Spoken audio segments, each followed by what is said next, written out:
7 winner పల్లవి Prashanth arrest, అదేవిధంగా అతని కోసం ఇప్పటిదాకా సమాజాన్ని కదిలించి అతని తరపున వాదించి అతనికి బెయిలిప్పించినటువంటి ప్రముఖ న్యాయవాది మనతో ఉన్నారు ప్రశాంత్ గారు.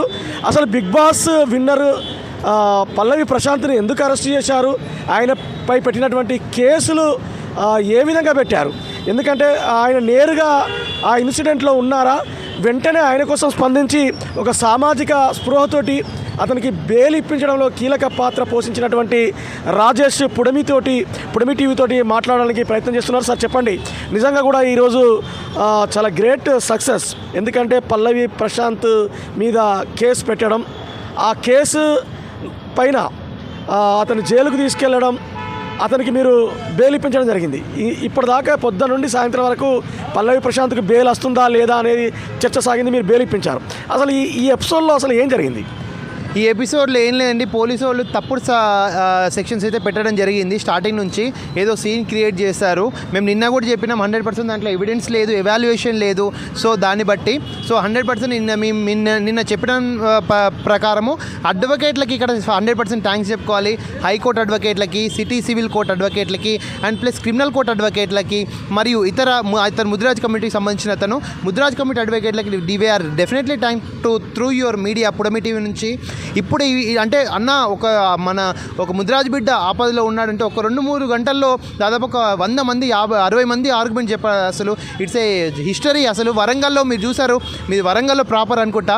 బండి సంజయ్ అన్నకు బెయిల్ రావాలన్నప్పుడు ఒక 20 అడ్వకేట్లు కూడా 20-30 అడ్వకేట్లు వచ్చిన పరిస్థితి. బట్ ఇక్కడ ఫ్రీ ఆఫ్ కాస్ట్ ₹1 తీసుకోలే 50 నుంచి 60 మంది అడ్వకేట్లు ఆర్గ్యుమెంట్ తినిపించారు. It's a great achievement and finally we got the success.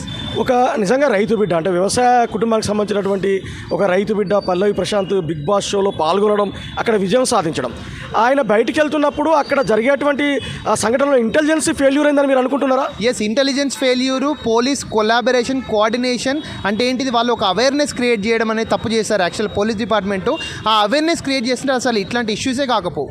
అంటే పల్లవి ప్రశాంత్ మీద పెట్టినటువంటి కేసులను ఏ కోణంలో చూడొచ్చు మనం? ఈ 100% ఇంటెన్షనల్ కేసు అండి. ఆయన ఇంకోటి పోలీస్ వాళ్ళు ఇన్వెస్టిగేషన్ కూడా రాంగ్ చేస్తుంటారు. యాక్చువల్గా వాళ్ళని 41A CRPC నోటీస్ ఇవ్వకుండా కూడా వాళ్ళని అరెస్ట్ చేశారు. మేము 100% కోర్టులో కూడా అదే చెప్పినాం. యాక్చువల్గా 41A CRPC ఇవ్వకుండా అరెస్ట్ చేసింది కాబట్టి జడ్జి గారు కన్సిడర్ చేసిండు, మంచి ఆర్డర్ ఇచ్చారు. అంటే ఇంకోటి ఏమంటున్నారంటే, మీరు అసలు ఈ అసెంబ్లీ సమావేశాలు జరుగుతున్న క్రమం లోపల ప్రజల్ని డైవర్ట్ చేయడం కోసమే ఈ అంశం లేవనెత్తిలని అంటున్నారు, ఇది నిజమా? ఎస్ అండి, already we had given a complaint to the Mr Revanth Reddy గారు, honourable chief minister for the state of Telangana.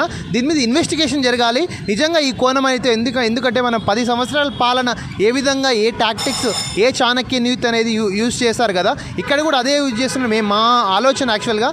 కానీ దీని మీద ఇన్వెస్టిగేషన్ జరిగి కోణాలు అంటే అవాస్తవాలు బయటపడితే మనం దీని గురించి ఇంకా ఎక్కువగా చర్చకు దారితీస్తుండొచ్చు. ఇప్పటికే పోలీసులు అంటున్నారు మేము చట్టపరంగానే చర్యలు తీసుకున్నాం అసలు, అంటే మేము కూడా రైతు బిడ్డలమే అని హైదరాబాద్ సిపి చెప్తున్నారు.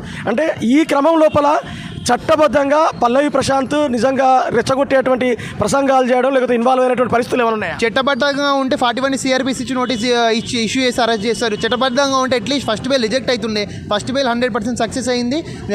ఇది 100% అచ్చట. ఇంకోటి ఈ టోటల్ కేసు కూడా క్వాష్ అవుతుంది హైకోర్టులో. 100% మేము వాదన వినిపిస్తాం. ఇది రైతుల విజయం అని చెప్పచ్చా? 100% రైతుల విజయం, మీడియా విజయం, అడ్వకేట్ల విజయం, కామన్ మ్యాన్ విజయం.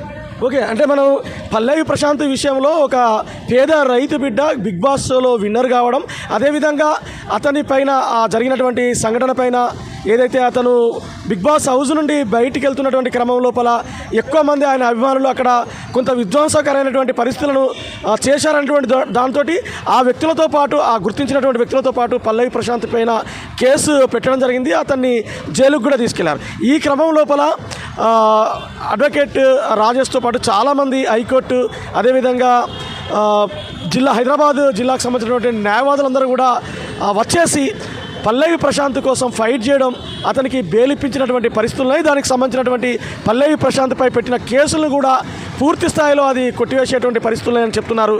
కెమెరామెన్ వికాస్తో జితేందర్, పుడమి టీవీ, హైదరాబాద్ నుంచి.